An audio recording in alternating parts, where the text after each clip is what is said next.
Right, here's Eddie with your easy peasy Sunday roast. First of all, preparing the vegetables. The best way is to get yourself hold of one of these little things, which is a electric steamer. It'll plug into any 13 amp socket. You fill the base up to the level measured with water, and you place your veg in on here. This here is a tray that catches the juice that drops down from the vegetables. You're going to need that later for making your gravy. First of all, frozen baby carrots, whatever you want, however hungry you feel. Today I'm using frozen spinach.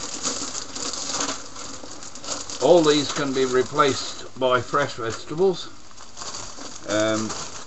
I'm showing you the easiest one of all today, the one that I do if I'm feeling a bit lazy and if my arthritis is playing up a bit and I don't feel like doing very much work. The amounts are up to you, depending on how hungry you feel. And minted peas, a very simple thing, is these little trays. These little trays that you get if you buy steak and kidney pies. I buy steak and kidney pies uncooked and roast them myself, because you can also do the same meal as a steak and kidney pie, which I'll explain after I've done this. You fill the tray up with the amount of peas that you want. If you're using something like broad beans or diced swede, which you can buy frozen, it will all help to simplify matters.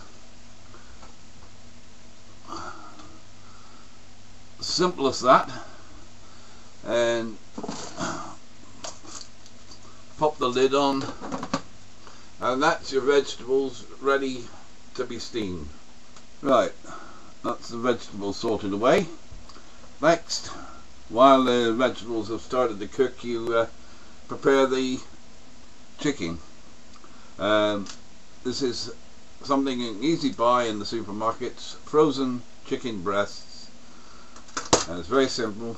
Pop them into a tray, salt and pepper as you prefer, not too much salt. And another thing you're going to use is bacon rashers. You lie these in the tray. You do as many as you can, because you're going to freeze these for later. You get yourself some dried sage and onion stuffing mix, or thyme and parsley stuffing mix, anything you like, and mix it up with some boiling water. Dunk it on top of your bacon. This is totally extra, you don't need to do any of this, but if you do several at once and freeze them, you go for 3 or 4 weeks and you don't have to bother about this part of it. You just whip the thing ready made out of the freezer.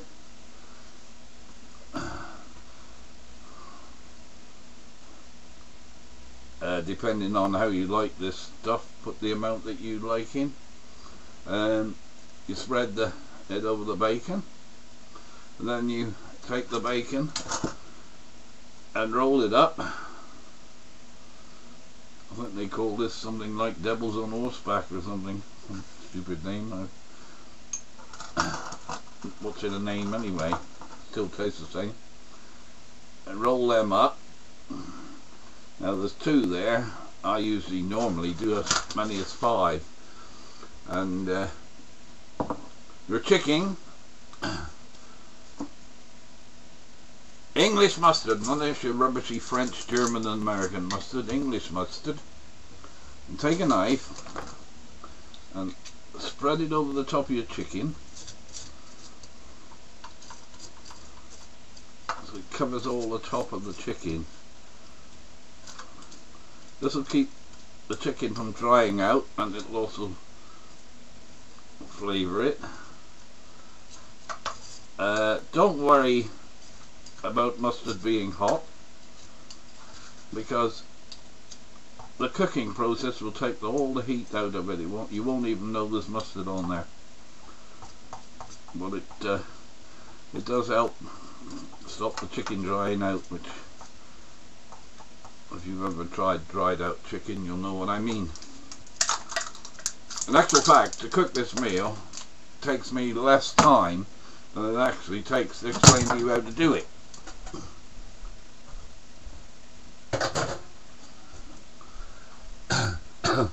Now I have here the microwave pressure cookers that I was telling you about.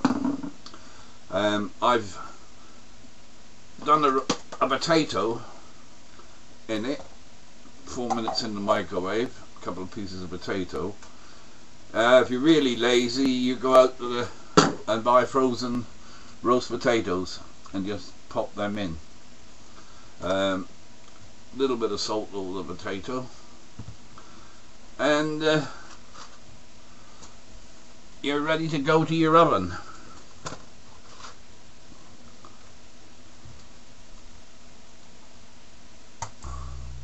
Yeah, and they're all ready there, and drizzle a little sunflower oil or olive oil over it and pop it in your oven. I prefer a proper oven to do this, but if you haven't got it, you can use a microwave oven with infrared. Obviously you don't use a tin tray when you do that, or you can use a Bell&Gill grill, a little standalone grill to do it. It all depends on what you have available. Shortly there's gonna be an invention coming out that you can put in the microwave and it actually roasts. And there you see the finished meal all up on the plate. You can see that I have sliced up the chicken, and there is some of it left over here, which will go into the fridge to make my very easy, simple curry. As I explained in the other film, a very simple curry. I'm going to switch you off now, because I am just going to sit down and enjoy this now, and I don't want you to watch me while I'm eating it. Well, there you are. I really enjoyed that, and I think you will too. It's very, very simple to do, and it's a proper chicken roast. It may be all frozen. As I said, you can use frozen potatoes if you want to be really lazy. But you'll find out that after you've done it a few times, you'll start using fresh veg instead of frozen, as I did. You can use cabbage in these steamers. It's very, very simple. Didn't tell you how to make the gravy, but that's fairly simple. You merely add some gravy granules to the juice that you get out of the steamer. If it's not hot enough to dissolve the granules, microwave it and warm it up a bit, or you can do it in a saucepan if you want. I normally do it in the roasting tray